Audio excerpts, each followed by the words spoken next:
ముందు మీ పిల్లల పెంపకం మీరు జాగ్రత్తగా చూసుకోండి. ఏం చేస్తున్నారు, సాయంత్రం పూటలు ఏం చేస్తున్నారు, పిల్లల ఆలోచన విధానం ఏంటి? నీ పిల్లల గురించి నువ్వు తెలియాలంటే ముందు వాళ్ళ ఫ్రెండ్స్తో మాట్లాడండి. అరే మా అబ్బాయి ఏం చేస్తున్నాడు రా మీతో పాటు వచ్చినప్పుడు. ఒకడు కాకపోతే ఇంకొకటి ఎక్కడో ఒక్కడ లూప్ హోల్. మీకున్న సీనియారిటీకి మీకు తెలుస్తుంది మీ పిల్లలు ఏం చేస్తున్నారు అనేది. 2, ఏంటి ఫోనుల్లో వీళ్ళు చూసేది ఏంటి?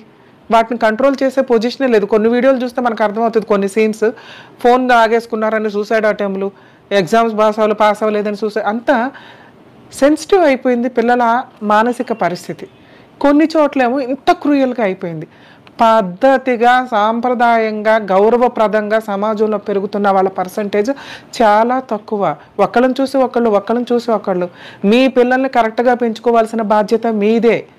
మీ పిల్లలు తప్పు చేస్తే ఆ పనిష్మెంట్ మీకు కూడా పడుతుందని గుర్తుపెట్టుకోండి. ఆ చేంజెస్ లా సిస్టంలో రావాలి.